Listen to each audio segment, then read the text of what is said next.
அனைவருக்கும் வணக்கம்.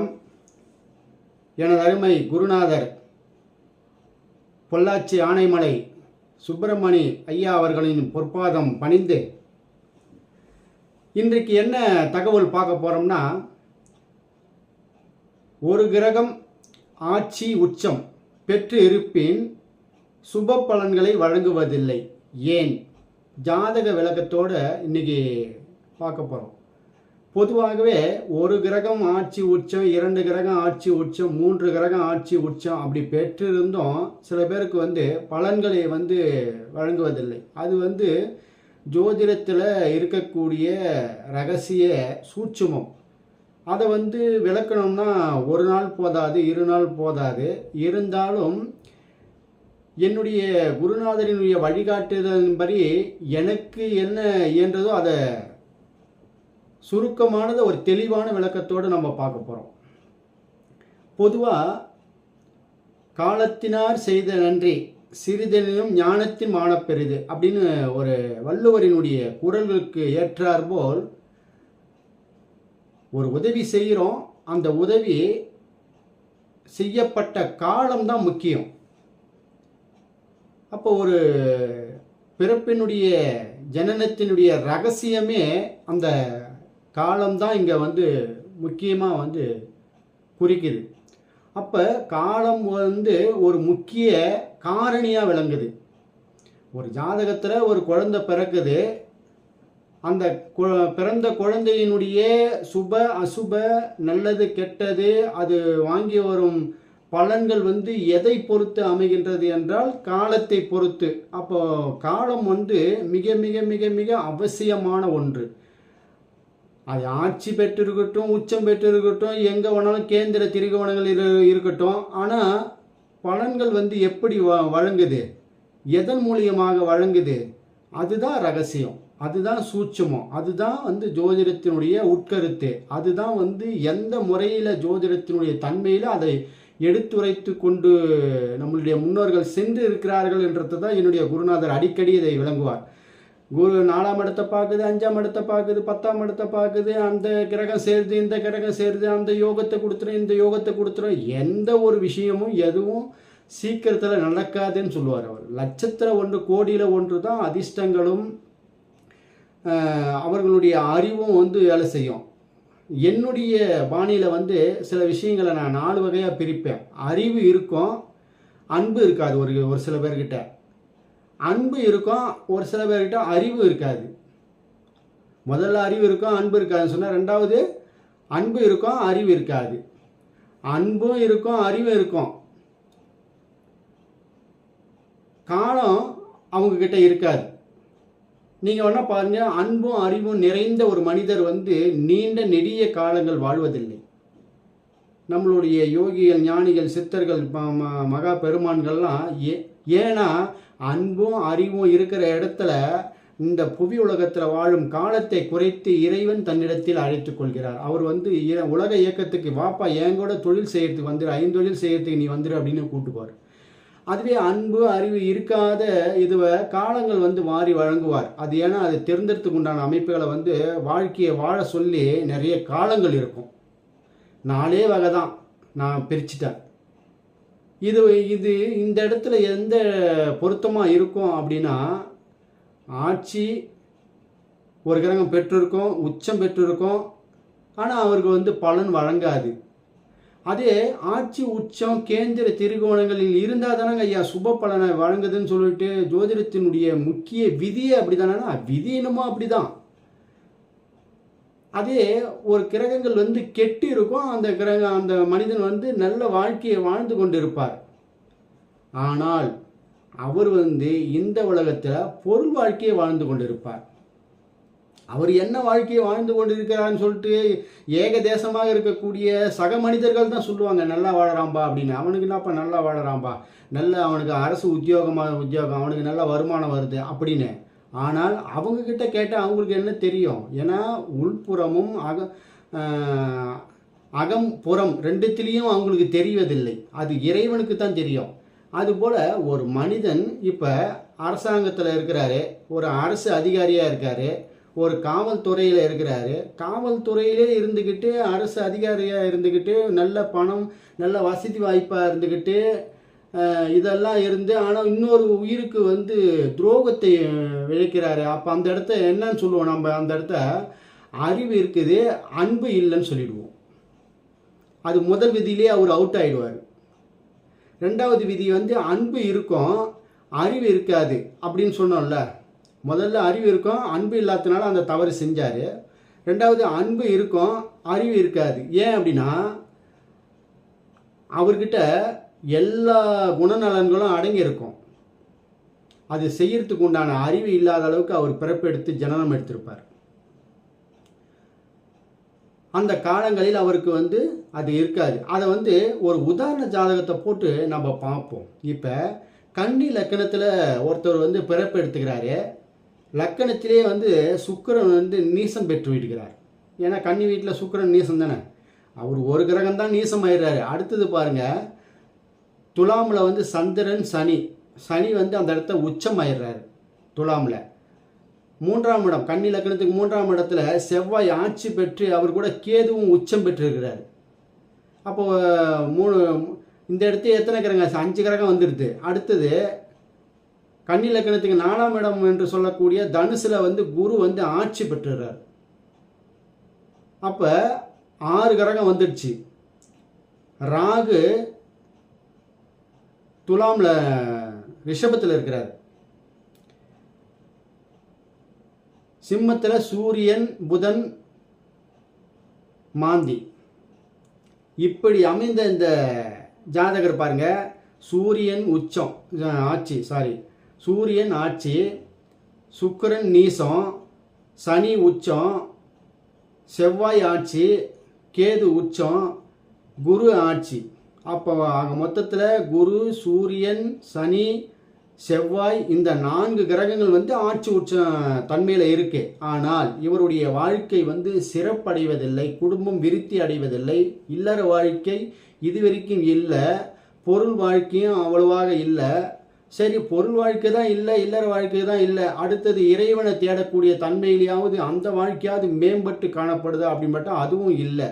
ஆக மொத்தத்தில் இது அனைத்துமே ஏன் ஆட்சி உச்சம் பெற்ற கிரகம் சுப பலனை வழங்கலை, அதுதான் இந்த வீடியோவினுடைய தன்மையே.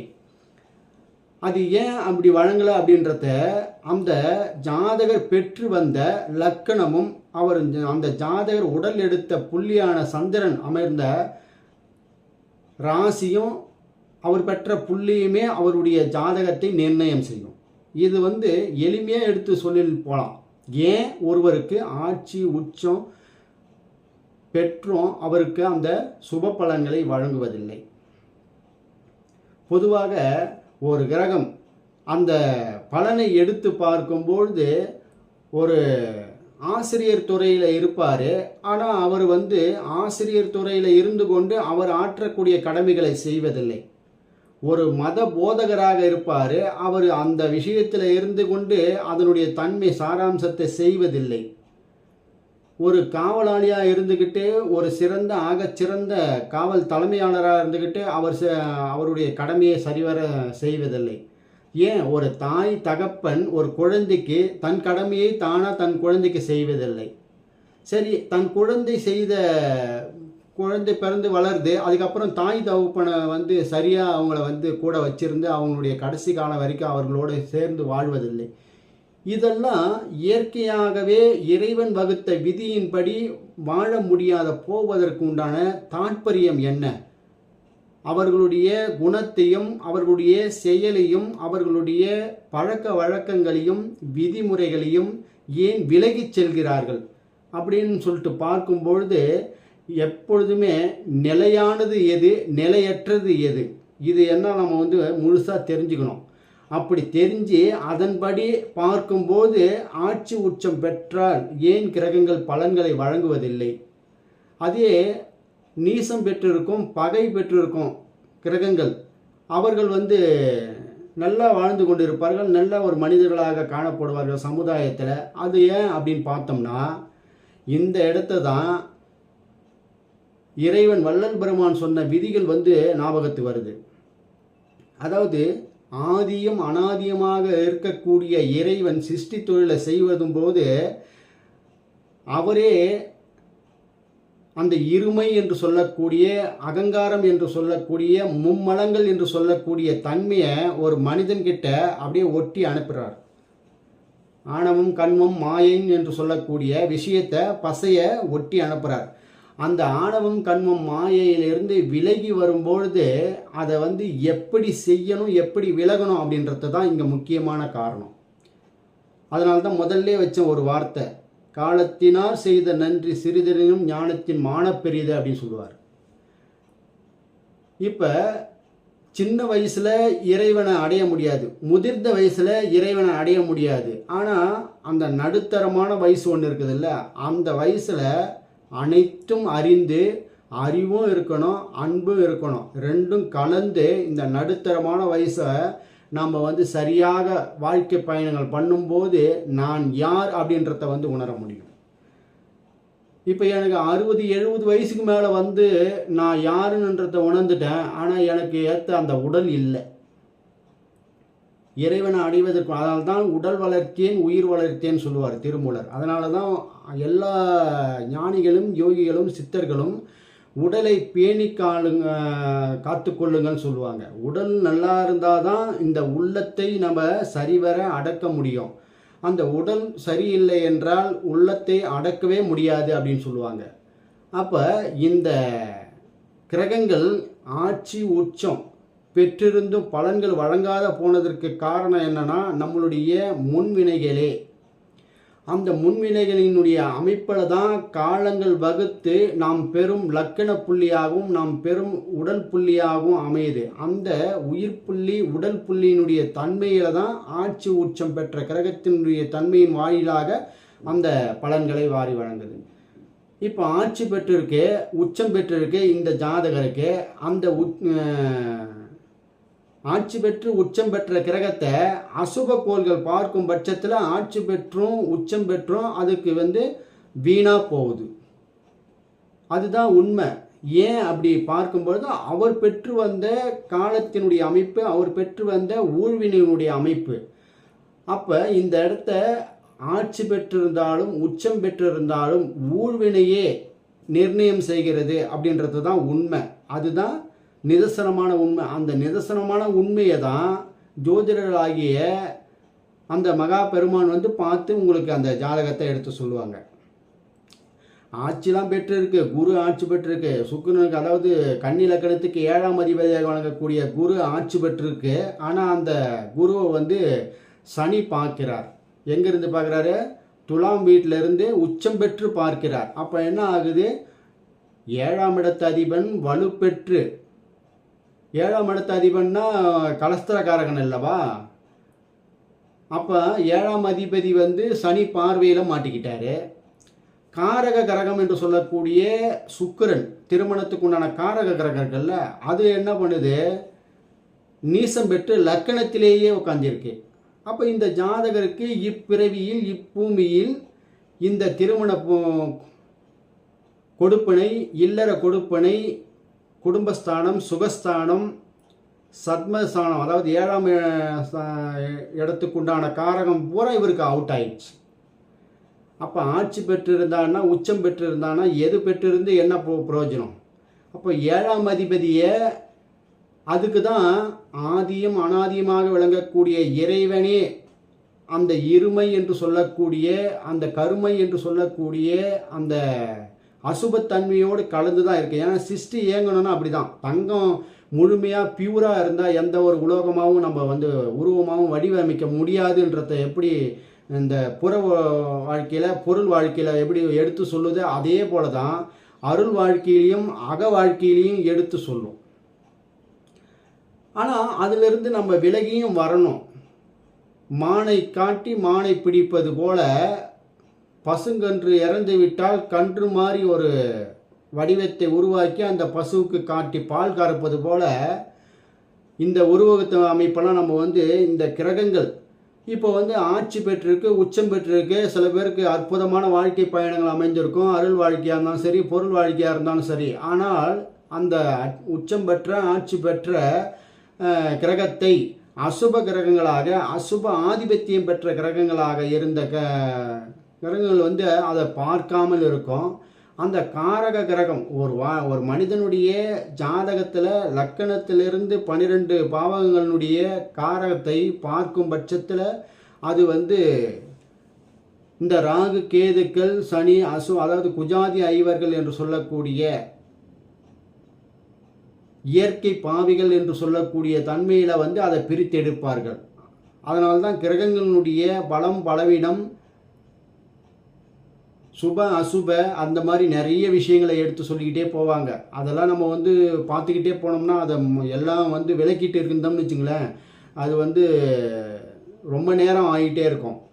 அப்போ ஆட்சி உச்சம் பெற்றால் என்ன, ஆட்சி உச்சம் பெறாவிட்டால் என்ன, நம்மளுடைய விதி என்ன சொல்லுது? ஒரு ஜோதிடத்தில் ஒரு மனிதனுக்கு ஜாதகத்தில் நல்ல சுப பலன்களை வாரி வழங்கணும்னா அவர் பெற்ற பிராப்தமே, அவர் பெற்ற காலத்தினார் செய்த நன்றி சிறிதன ஞானத்தி மானப்பெரிது அப்படின்னு சொல்கிற குரலுக்கு ஏற்றார்பார் அந்த காலம் ஒரு முக்கிய காரணியாக விளங்குது. அவர் பிறக்கும் காலம்தான் முக்கிய காரணியாக அந்த ஜாதகரை, அந்த ஜாதகத்தை இயக்குதுன்றத தெல்ல தெளிவாக உதாரணத்தோடு எடுத்து இந்த வீடியோவில் நான் உங்களுக்கு பதிவு பண்ணியிருக்கேன். பிடிச்சிருக்கும் பட்சத்தில் லைக் பண்ணுங்கள், ஷேர் பண்ணுங்கள், மற்றவர்களுக்கு அனுப்பிவிடுங்க. நமது நேயர்கள் ஆற்றில் ஓடும் நீரோடை போல பிரபஞ்சத்திற்கு நற்காரியங்கள் செய்து நற்பலன்களை பெற்று இறைவனுடைய ஆசியை பெற்று வாழுங்கள். மீண்டும் ஒரு ஜாதக நிகழ்வை சந்திக்கலாம். நன்றி, வணக்கம்.